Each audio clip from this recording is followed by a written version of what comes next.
자, 안녕하세요. 반갑습니다. 자, 오늘도 문제풀이를 시작하도록 하겠습니다.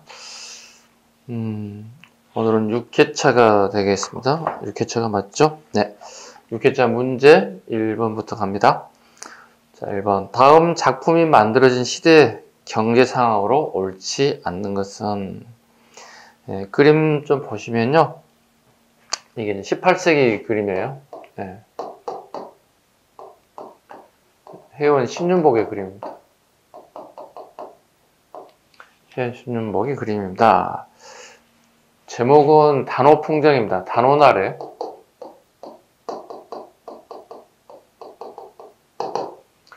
모습을 그렸습니다. 일명 이걸 풍속화라고 그러죠. 이런 그림들 갖다가 풍속화다.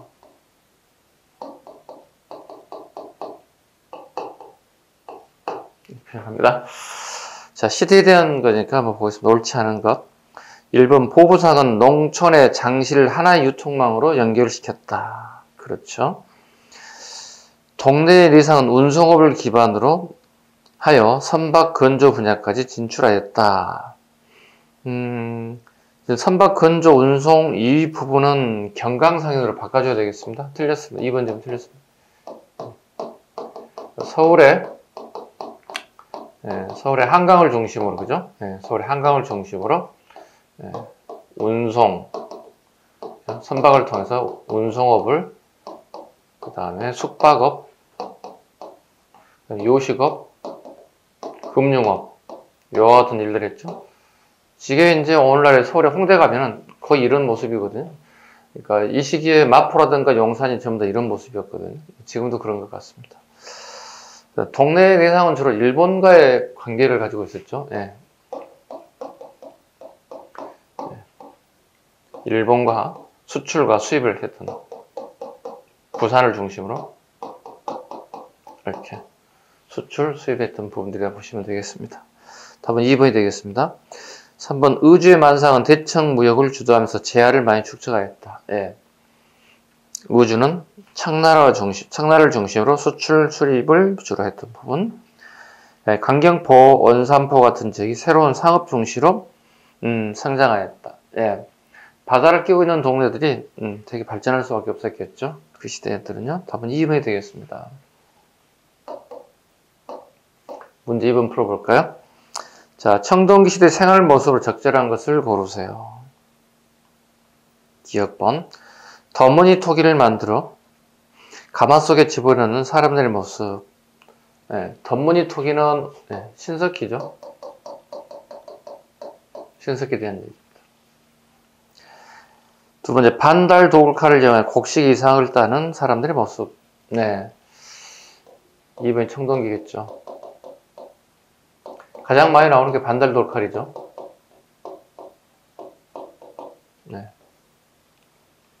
반달 도굴칼. 보시면 이런 모습이에요. 이렇게. 그리고 이렇게 해서 구멍을 뚫고 손잡이를 잡죠. 이렇게. 청동기 뭐예요? 벼농사 시작됐잖아요. 추수할 수 있는 가장 대표적인 게 반달 도굴칼이 되겠습니다. 그 다음에 디귿번. 모판에서 자란 모를 옮겨 심기에 물을 대는 사람들의 모습 되겠습니다. 3번 지문은 이제 이양법에 관련된 부분이죠. 이양법은 크게 세 가지로 구분할 수 있겠죠. 고려 말에 이제 모내기가 처음 이렇게 유입되죠. 이렇게 시작됐다. 이렇게 처음 시작했다. 이렇게. 조선 초 정부에서 반대하죠. 반대한 이유는 뭘까요? 물 문제입니다. 물이 확보되지 않는 모내기는 거의 실패라고 봐야 되겠죠. 그러니까 물 문제가 확보돼야 된다. 정부의 반대가 돼 있었다. 후기가 되면 일반화가 됩니다. 누구나 다 할 수 있는 이양법 형태로 발전하게 되었다. 이유는 조선초 정부의 반대에도 불구하고 일부 지주들은 그래도 이양법을 실험을 계속했다는 거예요. 계속했다는 거예요. 이런 결과치가 있었기 때문에 이렇게 일반화될 수 있는 계기가 됐겠죠. 어찌됐든 간에 정부가 반대했다. 반대는 이유가 뭐라고요? 물 문제가 확보되지 않았다. 그럼 후기는 일반화된 이유가 뭘까? 자기 집에 물을 댈 수 있는 웅덩이를 만들어서 언제든지 물을 댈 수 있는 역할을 하는 게 보가 만들어졌고, 마을 단위의 공동으로 쓸 수 있는 저수지들이 이제 개발되기 시작했다. 시골 같은 데 가보시면 큰 저수지가 있죠. 마을마다. 동네 전체에 물을 쓸 수 있게끔. 그게 저수지가 이때부터 만들기 시작한 거예요. 네. 이것도 역사가 됐어요. 아이러니하죠. 네. 그 다음에 니을 번. 일부로부터 침략에 대비해 마을 주위에 한호를 팠습니다. 예. 마을 주변에 한호를 팠습니다. 자, A라고 하는 부족들이 여기서 산다면, 예. 보통 구용지에 집을 짓고 살겠죠, 이렇게. 그럼 이게 한호를 팠다고, 이렇게. 그리고 물을 채운다고, 이렇게. 물을 채운다고. 예. 이걸 한호라고 부릅니다. 추가로 이제 목책도 하나 있었겠죠, 이렇게. 저기 뚫고 왔을 경우에, 이게 나무를 날카롭게 끝부분에 이렇게 모서리를 만들어서 이렇게 꼼꼼하게, 이렇게. 2차 방어를 할 수 있겠죠. 네, 이걸 또 목책이라고 불러요. 청동기 가장 많이 나오는 게 집터 유적지에서 한호하고 목책이 나옵니다. 이건 거의 집터 유적지에 나온다고 봅니다. 집터 유적지에서 나오는 게 한호와 목책이다. 청동기를 대표하는 것들이 꼭 잡으셔야겠고요. 그 다음에 이 미음범, 거친 무늬 거울을 보면서 하장하는 사람들의 모습을 그렸습니다. 청동기의 거친 무늬 거울 맞죠? 조문경이라고 하죠. 거칠조자, 문양문자, 조문경이라고 불러요. 근데 아쉽게 이 경자는, 거울 경자는 맞지만 거울의 용도가 아닙니다. 잘못 붙여진 이름이기 때문에, 네, 요건 잡으셔야 되겠죠. 그래서 두 개, 니은, 니을, 다 2번이 맞는 지문이 되겠습니다. 3번 갈게요. 자, 문제 3번. 자, 다음 가와 나에 대한 설명을 옳은 것을 고르세요. 가, 불로장생과 현세 구복을 추구하는 이 종교는 여러 가지 신을 모시며 재앙을 물리치고 복을 빌려 나라의 안녕과 왕실의 번영을 기원하였습니다.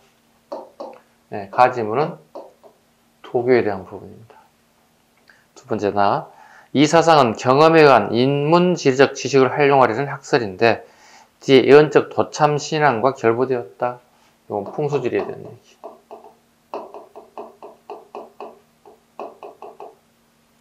자, 옳은 거 가겠습니다. 1번 백제의 산수문이 백돌과 고구려 고분의 사신도는 가에 영향을 받았다. 답은 1번이 되겠습니다.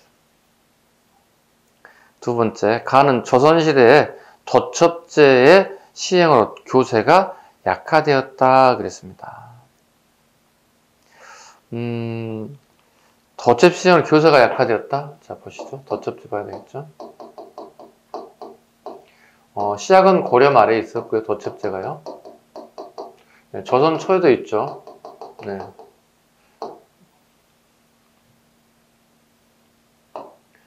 조선 초 태조 이성계 때 도첩제가 실시됩니다. 같은 말로 도패라고도 합니다. 도첩제란. 이건 뭐냐면 승려가 되려고 하는 자는 도패를 발급받아야 한다. 즉 일종의 승려 허가증이라고 보시면 돼요. 승려가 되려고 하는 허가증. 어떻게 받습니까? 이 사람들은 승려가 되면 앞으로 군대도 안 갈 거고 그 다음에 세금도 안 낼 거거든요. 미리서 신분에 따라서 양반, 중인, 그 다음에 일반 양인들 신분에 따라서 뭐 포면 포, 쌀이면 쌀 정해진 기준의 액수를 갖다 국가에 바치게 되면 도패를 발급받고 승려가 될 수 있습니다. 도첩제가 발급됨으로 인해서 그죠? 그 도교가 약화된 게 아니라 불교가 약화된다고 바꿔줘야겠죠. 불교 승려들의 숫자가 감소하기 때문에 불교가 약화된다. 이렇게 바꿔줘야 되겠습니다. 틀린 질문이 되겠죠. 3번. 영계소문은 당나라로부터 풍수지를 받아들인 게 아니라 도교를 수입하여 적극 장려하고 불교 사찰을 도관으로 쓰기도 했다.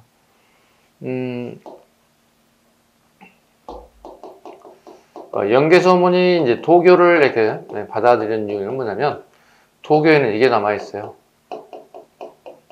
물을 숭상하는 상무정신이 남아있다는 거예요. 불교는 아무래도 살생을 금하는 어떤 그런 정책에 대해서 또 귀족들이 반대하고 있기 때문에 도교를 수용하기 좋았을 것이다. 4번. 풍수지리는 조선시대 처음으로 전래된 한양천대에 커다란 영향을 미쳤다. 풍수지리는 신라하대에 유입됩니다.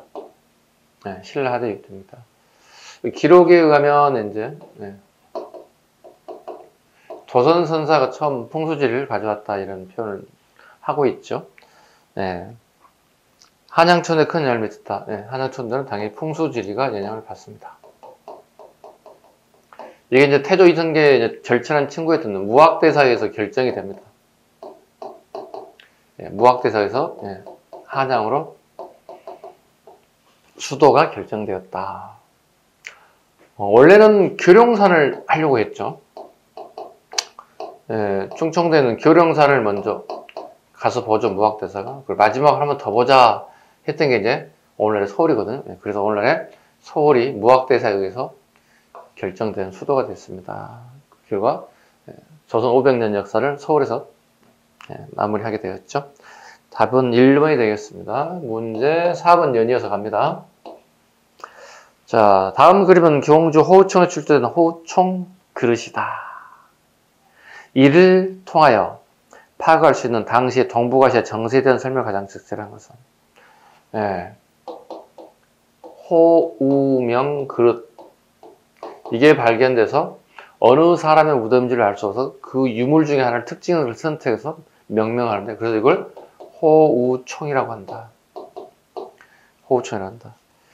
자, 여기 호우총입니다. 일종의 제사를 지내고 술을 따랐을 거로 보거든요. 그리고 그 무덤 안에, 피장자의 무덤 안에다 같이 매장을 했다. 근데 그 지금 뚜껑 덮이는 거 말고 오른쪽 그림 보시면 여기에 이제 강개토대왕에 대한 얘기가 나옵니다. 이런 글자가 나오죠. 국강상, 강개토지, 호태왕, 호우십 이렇게 나오죠. 강개토대왕을 갖다가 호태왕이라고도 해요. 기록에. 그리고 호우십, 그 호라고 한 것은 이걸 얘기하는 겁니다. 술잔을 얘기합니다. 술병을 얘기하는 겁니다. 요 마지막 십자는 그냥 쓰는 글자를 맞추기 위한, 문구를 맞추기 위한 그냥 들어가는 어구라 보시면 돼요. 의미가 없습니다. 그래서 요걸 따가지고 우리가 호명 그릇, 그 다음에 그 무덤은 호총 이런 표현을 쓰죠. 4세기 강개토대왕, 아니 5세기 강개토대왕이 신라의 남하에서 애구를 물리치고 난 다음에 그 지역에 고구려군이 주둔하기 시작하죠. 그죠? 고구려군이 주둔하게 되면서 아마 신라의 고구려의 많은 문화가 남아있지 않을까 생각을 합니다. 가장 적절한 거 보겠습니다. 1번 대가야가 신라에 합병되었다 그랬네요. 대가야가 신라에 합병되었다. 이건 6세기 중엽입니다. 6세기 중엽? 6세기 중엽에 해당되겠습니다. 6세기 중엽은 뭐겠습니까? 진흥왕이겠죠. 그 다음에 일본은 백제 부운동을 위하여 병력을 파견하였다. 이건 663년이죠. 이걸 일명 백강전투라고 그러죠. 백제가 멸망했죠. 660년에. 백제를 돕겠다고 온 게 백강전투. 여러 개 나라들이 참전했죠. 당나라와 신라가 힘을 합쳤을 거고, 일본과 얘가 힘을 합쳤죠. 당과 신라가. 그 다음에 애와 멸망한 나라 백제겠죠. 이런 나라들 힘을 합쳤다. 국제전쟁이 백강전투에서, 백강이라고 하는 강에서 이루어졌다. 세 번째, 백제가 고구려를 공격하여 평양성을 공격하였다. 이건 4세기 백제의 근초광입니다. 백제의 근초광입니다. 네 번째, 삼국 가운데 고구려의 입지가 가장 강성했다. 5세기 강개토대왕 시기를 반영하기 때문에 답은 4번이 되겠습니다. 됐죠?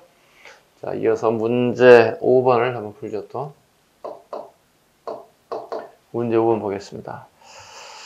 자, 신라의 골품제도와 간등제도에 대한 설명 중 옳지 않는 것은 1번 골품은 개인의 사회활동과 정치활동의 범위까지도 제한하였고 11간등으로 구성되어 있습니다. 그 다음에 관등은 왕경에 대하여 경이 17간등과 지방에 대한 웨이가 11간등으로 구성되어 있습니다. 맞고요. 자색 공복은 진골만이 입을 수 있고, 네, 맞죠? 그 다음에 중시령은 통상 우리가 국가 비밀, 그죠? 네, 국가 기밀과 일반 행정의 총 책임자를 중시라고 불러요. 중시. 네, 경덕왕 때 되면 이제 시중이라는 표현을 쓰죠. 네, 그것도 가끔 출제되기 때문에 알아두셔야 됩니다. 중시, 경덕왕 때 시중 바뀌었다는 것. 네, 국가의 기밀과 일반 행정의 총 책임자 역할을 했던 게 중시였다. 이 정도도 알아두셔야 되겠죠. 그 다음에 4번이죠. 네, 4번. 육두품은 아찬까지, 오두품은 대사까지 승진의 한계가 정해져 있었다. 네, 이게 틀렸죠. 보통 우리가 그 육두품, 오두품, 사두품에 대한 것들이 있었죠. 육두품, 오두품, 사두품 이렇게. 네, 아대대 이렇게 외우라고 그랬어요. 제가 아대대. 육두품의 최고 맥시멈 자리가 아찬까지, 육관등까지. 네, 오두품의 최고 맥시멈 자리가 대나마. 네, 이게 6관등. 그 다음에 여기가 대나마가 10관등. 그 다음에 사두품은 대사. 12관등의 품을 가지고 있죠. 네. 아대대 이렇게 오셔야 된다고 해서 아니다. 대. 암기. 처음에 자주 나와요. 대. 충분히 외울 수 있겠죠? 육두품, 오두품, 사두품의 최고 맥시멈 자리. 12분부터 17관등 있을 거 아니에요. 이런 식으로. 그죠? 네. 그 다음에 10에 11 있을 거고. 그죠? 이런 식으로. 그 다음에 6부터 9등급까지 있을 거 아니에요. 요 사이를 갖다가 승진할 수 있게끔 만들어줬죠. 사기 진작을 이기기 위해서. 그죠? 네.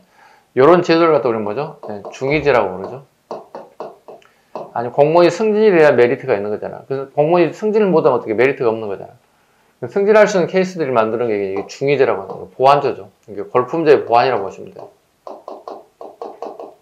신라 골품제의 보완적 요소가 되는 게 이걸 중위제라고 한다. 대신에 이건 불가능해. 4에서 5 불가능해. 5에서 6 불가능해. 6에서 진골? 이것도 불가능해. 답은 4번이 되겠습니다. 문제 6번 풀죠. 문제 6번. 네. 다음 중 몽골과의 항쟁을 시대순으로 연결한 것은 그랬습니다. 네, 몽골과 시대순입니다. 자, 첫 번째 보겠습니다. 기억번. 몽골 사신 저고의 피신 그랬습니다. 네, 압록강 근교에서 몽골 사신이 피살을 당했습니다. 몽골 사신이 우리나라에 와가지고 되게 건방지게 아주 무례하게, 좀 A를 갖추자면 무례하게 우리 굴었던 것 같아요. 그리고 돌아가는 길에 이제 우리가 돌아가는 길에 압록강 근교에 저고이라는 사람이 피살을 당했습니다. 저고이라는 사람이 피살을 당했습니다. 네, 몽골 사신입니다. 이게 이제 1차 침입의 원인이에요. 그리고 1차 침입 전에 일어난 사건이에요. 1차 침입 전에 일어난 사건을 저고요 피살 사건 이렇게 얘기합니다. 연도로 치면 이게 1235년. 연도로 치면 1235년. 기억번에 대한 얘기. 두 번째, 처인성 전투. 오늘날 용인입니다. 경기도 용인시입니다. 처인성 전투. 이건 2차 침입입니다. 2차 침입이 왔죠. 그 결과 우리 김윤우라고 하는 분이 승려로 생각되고 있고요.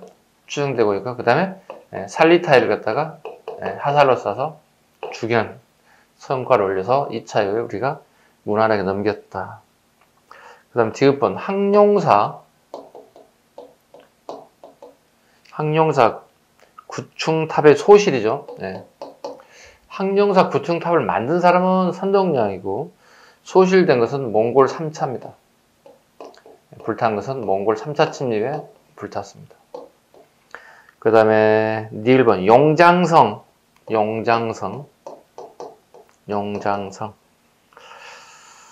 그 삼별초가 저항이 시작되죠. 1270년부터.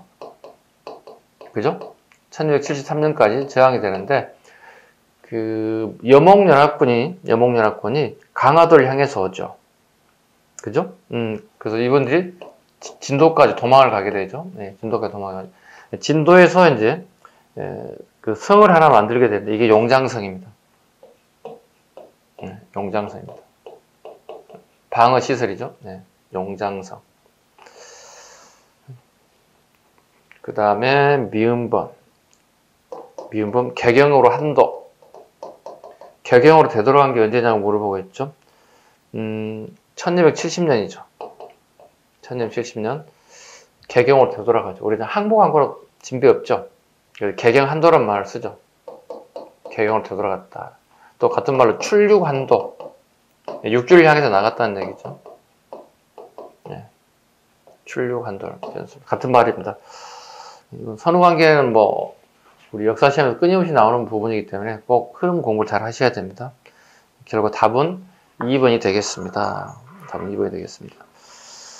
그 다음에 이제 문제 7번을 가도록 하겠습니다. 문제 7번. 조선 후기 문화에 관한 설명 옳지 않는 것 그랬습니다. 후기에 동그라미 치시면 돼요. 후기. 키워드 거기 있어요. 박지훈은 열하일기에서 청해 문물을 소개하여 자신의 사회, 문화, 역사에 대한 소신을 필요하였습니다. 그렇죠. 안정복의 동사 강보는 명분론에 입각한 역사의식과 실증적 역사 연구를 집대성한 최고의 통사입니다. 안정복의 동사 강목. 스승의 뜻을 잘 따른 게 안정복의 동사 강목이기도 해요. 문제 7번이죠.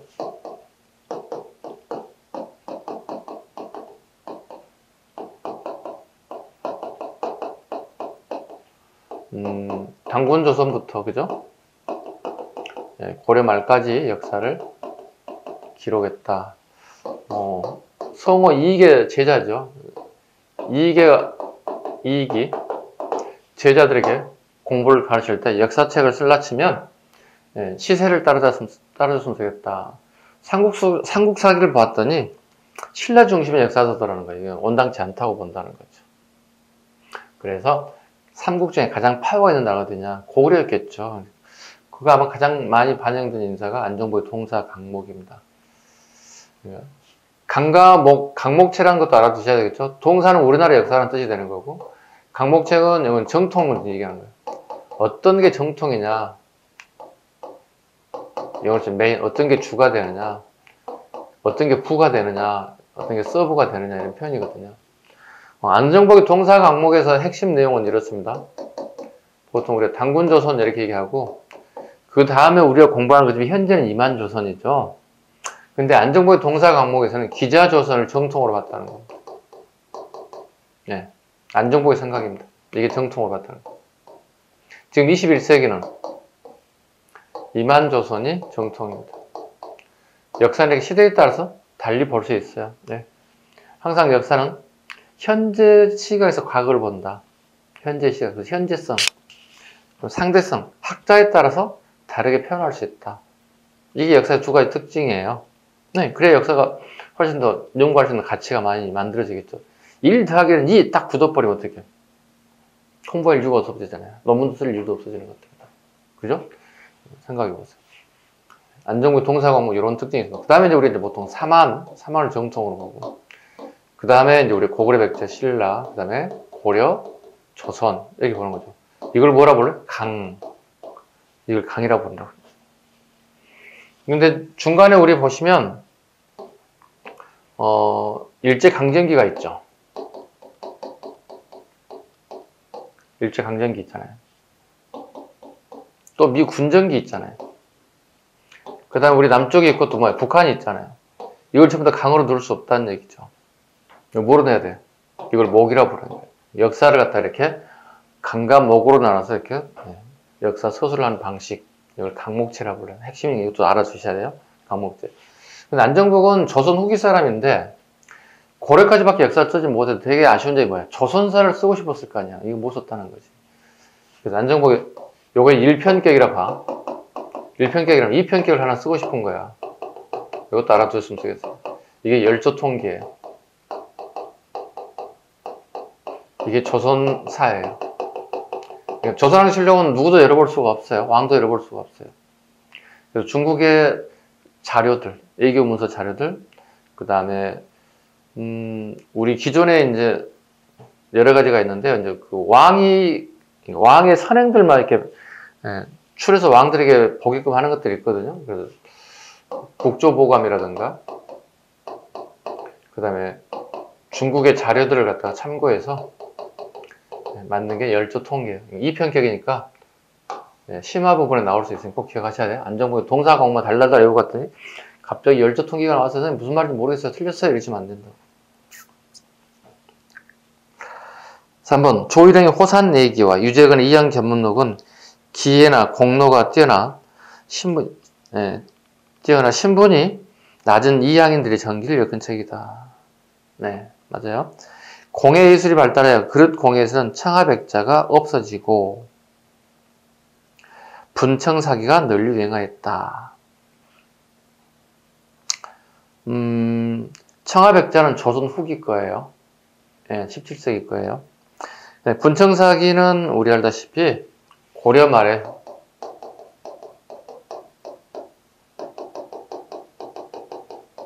고려말에서 조선 전기까지를 얘기해요. 그래서 원간섭기에 들어왔던 북방가마 기술이다 보시면 돼요.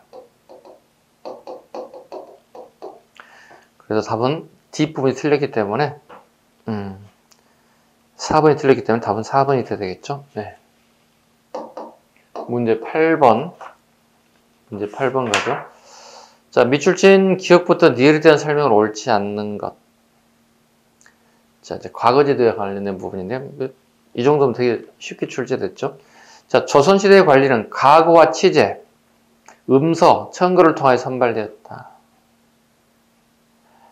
과거는 문관을 뽑는 문과와 무관을 뽑는 무과, 기술관을 뽑는 작가가 있었다. 무과는 3년마다 실시되는 시험인 신견시와 부정기 시험인 별시가 있었다. 그죠? 옳지 않은 것. 1번 기억. 음서 출신은 문과에 합격하지 않으면 고관으로 승진이 어려웠다.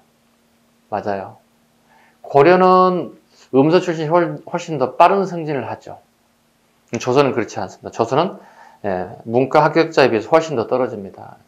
그래서 승진이 불만을 가지고 있는 사람은 현직자로서 과거 시험을 합격하게 되면 승진이 빨라질 수 있습니다.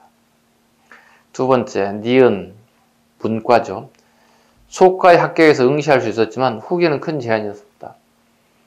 우리가 보통 과거 시험하면 초시, 복시, 전시의 절차를 밟잖아요. 세 단계를 기본적으로. 조선 후기가 되면 이 제도가 무너져요. 바로 시험을 과거 시험을 볼 수 있는 기회가 주어졌어요.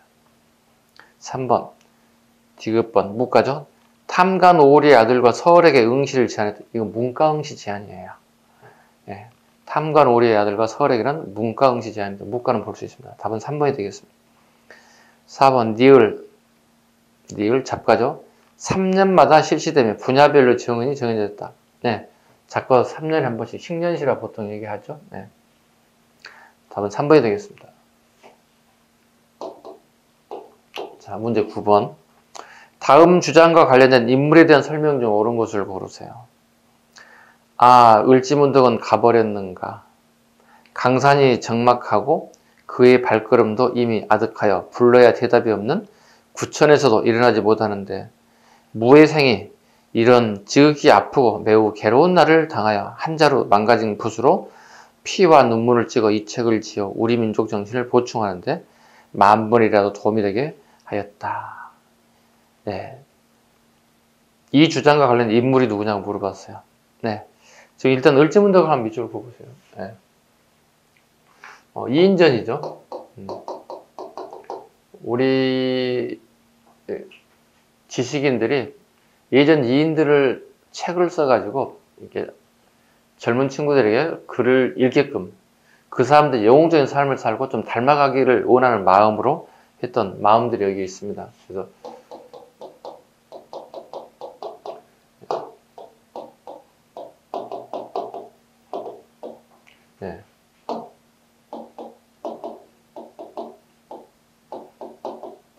제가 암기를 이렇게 시켰을 거야 아마. 네, 신치호를 이을 사람은 최영장군뿐이다. 무슨 문제냐? 신치호가 쓴 이인절을 물어보는 거야. 이수신전, 을지문덕전, 최영장군, 최도통전이라고 합니다. 최도통전. 원제목 최도통전, 뭐 최영장군을 얘기하는 거거든. 네, 신치호 선생님이 봤을 때 우리인 이순신, 을지문덕, 최영장군이 최고다 이렇게 얘기하고 있는 거거든요. 네. 네, 그럼 신치호 선생님에 대한 얘기를 물어보는 거예요. 네. 박은식도 있죠. 네, 박은식도. 뭐 안중근전 가장 대표이죠. 네, 안중근전. 자, 신치호 선생 한번 보겠습니다. 찾아보죠. 1번 한국사를 체계적으로 연구하여 조선사를 남겼다. 총독부에서 만든 게 이겁니다. 역사편찬위원회에서.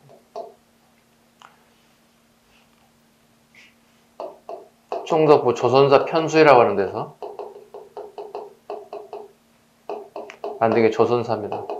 일본 사람들이 기록했어요. 한국 사람 몇 사람 친일했던 애들 완전 애국. 대표적인 책 조선사.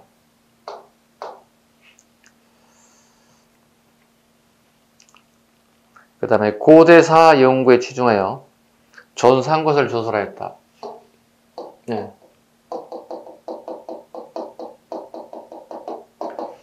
그 조선사를 쓰고 싶었어요. 이게 신문에 연재가 되는데 완성되지 못하고 끝났어요. 미완성이에요. 그래서 당군 할아버지부터 백제가 멸망하고 그 다음에 백제가 부흥운동 하는 데까지 이 부분까지밖에 적지를 못했어요. 그래서 이걸 조선사를 하지 못하고 상고사라고 적었어요. 책 제목이 단행본으로 나올 때. 이렇게 하셨죠? 네. 그래서 답은 3번이 되겠습니다. 조선상고사. 네. 그 다음에 4번 조선사 연구를 통하여 강개투쟁 비문을 이용하여 일제 임나 일본부소를 대응하였다. 네. 정인보입니다. 네. 일본 애들이 일제 강점기에 우리 강개투쟁 비문을 갖다가 애고가죠. 비문을 애고갑니다. 이걸 바로잡았다. 누가? 발을정자 정인보. 이렇게 오시면 돼요. 바로잡았다. 정인보. 답은 3번. 문제 10번 가죠. 문제 10번. 미출진 왕에 대한 설명으로 옳지 않는 것. 국왕께서 왕에 즉위한 첫해 맨 먼저 고금 도성 집성 5천여 원을 연경의 시장에서 사오고 또 옛날 홍무관에서 간직했던 책과 명예에서 보낸 책들과 창덕공항 규장각 서남 쪽에 열고관 밑줄 중국보를 제작하고 북쪽에 국내보를 제작해 총 3만 건 이상이 되었습니다.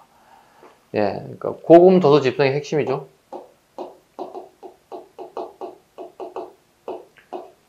정조 시기에 편찬하였다 이런 질문 되게 많이 나와요. 이건 틀렸어요.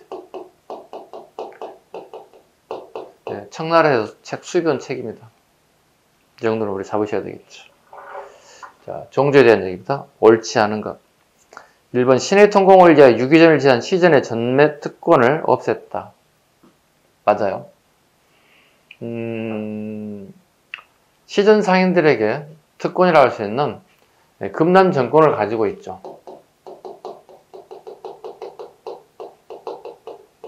금남, 난절 금하는 모든 권한을 다 가지고 있다. 시전 상인들이 아니라 독점하고 있죠.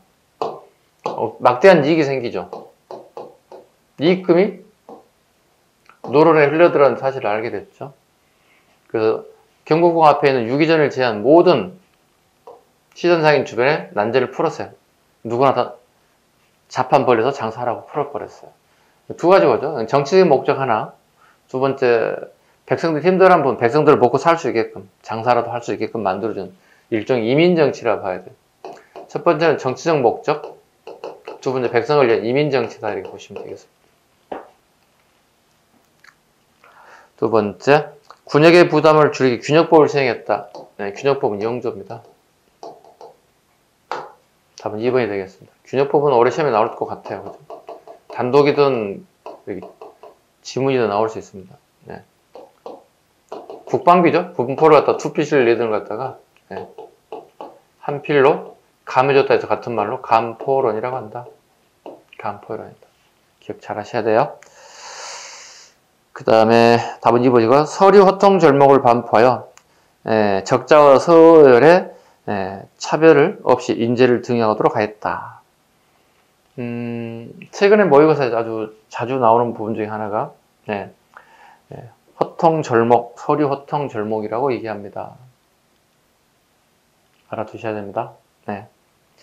그 다음에 4번 초계문신제도를 도입하여 관료제도를 재교육하고 국가정책을 방향을 숙지했다.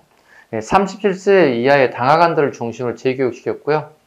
요거 할 목적은 지금 1번이죠. 4번 왕권 강화책을 보시면 돼요. 왕권 강화책 37세 미만들 대상으로 재교육 왕권 강화책이다. 첫 번째 여기 핵심 인사 경기 남인이었던 정약용 같은 인사들이 여기 첫 번째 스타트를 끌었던 인사들이다 보시면 되겠습니다. 됐죠? 그 다음에 문제 11번 11번 풀죠. 고대에서 조선시대까지 과학기술에 대한 설명으로 옳지 않는 것. 1번 통일신라의 성덕대왕 신정은 아연이 함유된 청동으로 만들어지고 장중한 소리를 한다. 청동의 성질에 따라 달라진다는 얘기죠. 구리와 주석이 있고 보통 또 구리와 와연이 있죠. 이건 중국식이에요. 이건 북방에서 넘어온 건데 이게 우리가 지금 차용해서 우리가 만들 때 쓰는 거예요. 그래서 지금 성덕대왕 신정은 구리와 아연이 함유됐어요. 결과적으로 뭐야? 중국의 영향을 받지 않았다 이런 의미를 가지고 있어요. 우리 청동기의 특징 중에 하나입니다. 이 화학 성분 가지고 장난칠 것 대비도 해보시기 바랍니다. 두 번째 13세기 편찬된 향약 구급방은 1236년으로 추정됩니다. 향약 구급방은 1236년으로 추정입니다. 확정이 아니에요. 그래서 앞으로 향약 구급방은 안 나올 거예요. 왜냐면 작년에 경찰 시험에 출제됐다가 복수 정답이 됐거든요. 그래서 아마 향약 구급방은 아주 완벽한 어떤 시기를 물어보지 않는 한은 거의 출제될 가능성이 떨어졌다. 연도만 가지고는.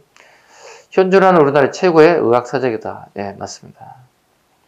고려에서는 천체 관측을 위해서 관상감을 설치하여 개성의 첨생들을 관리하였다.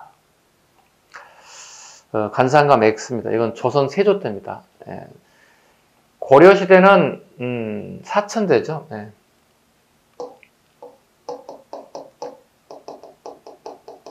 고려시대는 사천대가 되겠습니다.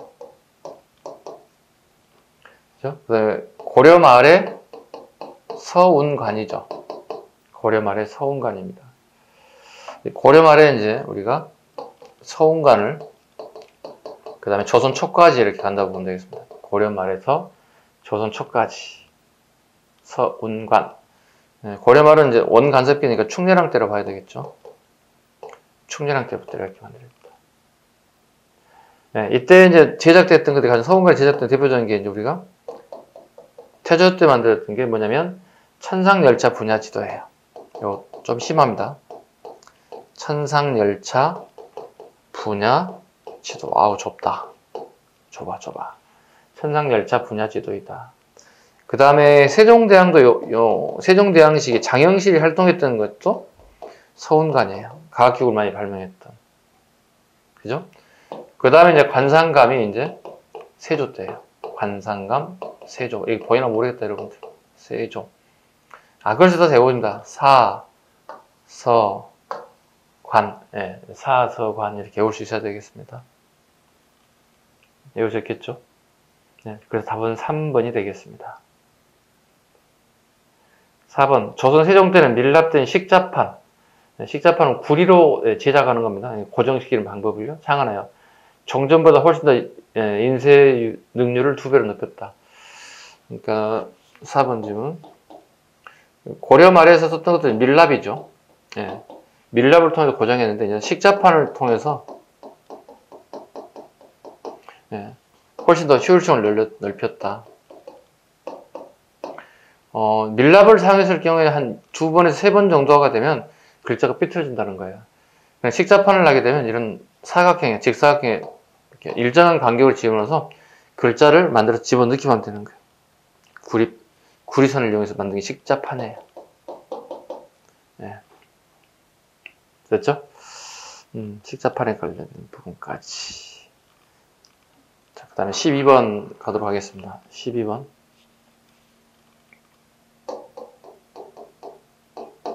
문제 12번 보죠. 다음 인물의 연대기에서 가에 들어갈 내용으로 옳은 것을 고르세요. 자, 평안도 철산, 간도로 이민, 천마산대, 입대, 참의부, 소대장, 제3중대. 우리 참의부 정유 신민부 20년대 일본이 제압하는 만주의 간도 지역의 독립군 부대들입니다.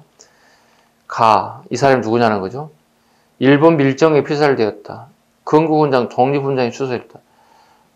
이 사료 가지고 되게 어렵죠. 여러분 실력으로 이렇게 문제를 이분이 누군지 풀기 되게 어렵습니다. 예. 선생님이 푼다면 천마산 때 하려고, 예. 한 말에 천마산 때 할줄 아는 사람이 누구냐고 물어보고 됩니다. 예.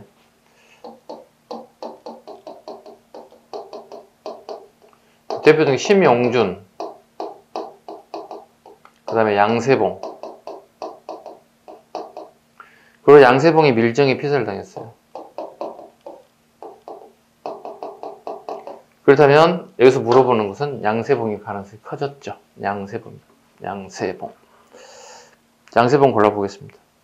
1번 대한 독립군단의 총재로 임명되었고 독립군 부대를 지휘하게 됐다. 1번 지문은 서일입니다. 대종교인 서일.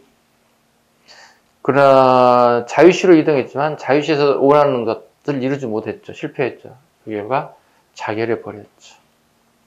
두 번째, 대한독립군 총사령 봉오동 전투 승리. 이분은 뭐죠? 홍범도입니다. 홍범도 장군. 3번, 조선혁명군 총사령에 침입했고 중국 의원과 연합작전을 펼쳤다. 양세봉. 답은 3번이 되겠습니다. 올해도 아마 3.2도 초반 한중 연합작전이 끊임없이 나올 거예요. 지청천하고 양세봉 공부 꼭 하셔야 됩니다. 이미 했을 거라고 봅니다. 문제 풀이했던데요. 4번, 조선의용대 조직 민족운동 단체들의 대동단계를 모색했다. 조선의용대 밑줄. 1938년 한꺼우에서 조선의용대 1938년 한꺼우에서 조직했습니다.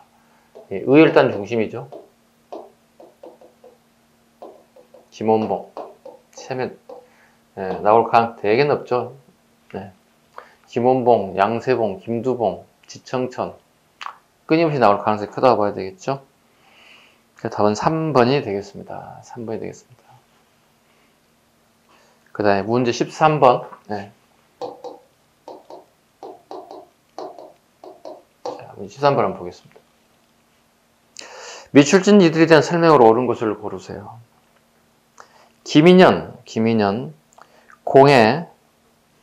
공은 없고 조상의 내력에 흠이 있는 자가 관직에 많이 임명되어 이들이 고신, 관직의 임명장에 서명되지 않았다. 왕이 여러 번 서명하기를 명하였으나 이에 따르지 않아 왕이 노하였다. 관리를 임명하려고 하는데 서명을 하지 않았다는 얘기잖아요. 고려의 대성제도에 관련된 부분의 설명입니다. 대성제도에 관련된 부분. 고려는 중서문화성의 낭사 플러스 어사대의 관원들이 가지고 있는 제도죠. 조선도 똑같이 있죠. 대성제도가. 그죠? 조선은 우리 알다시피 양사입니다. 양사는 사헌부 사관원의 관리를 갖다 양사라고 하죠. 이 두 개가 전부 다 이런 특징은 대성제도의 기능을 가지고 있다. 요즘 말로 치면 국회에서 하는 청문회라 보시면 돼요. 청문회의 기능이 이미 우리 선조들이 다 가지고 있었다는 겁니다. 두 번째, 전조. 고려 때 무릇 한 법을 세우고 한 벼슬을 베풀려면 반드시 이들로 하여금 의논하고 자세하게 헤아리게 하여 진실로 의에 부합해야 시행하였습니다. 1번 대관이라고 불렀습니다. 예, 답은 1번이 되겠네요. 대관이라고도 불렀습니다. 중추원에 소속됐습니다. 중추원은 주로 왕명출납하는 기구예요. 적으세요. 중추원은 왕명출납. 다 했어요. 까먹었어. 그 다음에 궁궐수기, 궁궐을 지키는. 그 다음에 궁국기무, 국방에 대한 의무를 궁국기무 역할을 하게 되었다. 되게 중추원은 중요한 역할이 있다고 봐야 되겠죠. 추밀과 제신이 임명되었다. 국가 중대사를 결정하죠. 이걸 또 우리 보통 제추회의라 이렇게 하죠. 제추회의. 이 분야의 고위 관료들이 국가 중대사를 결정하는 걸 제추회의다. 어디에서? 이 도병마사라는 공간 안에서 결정하게 되었다. 그 다음 국내 정치에 관한 법을 제정하였다. 고려시대 국내 정치를 오늘날의 국회와 같은 기능이죠. 그건 우리 식목도감이라는 표현을 쓰죠. 식목도감. 문제 13번 별표를 좀 해주시고요. 한 3개. 하라는 이유는 시험에 너무 자주 출제되기도 하고 또 수험생들이 가장 많이 틀리는 부분이기도 해요. 이게 뭐냐면 고려 행정 파트가 되게 복잡해요. 수험생 입장에 봤을 때.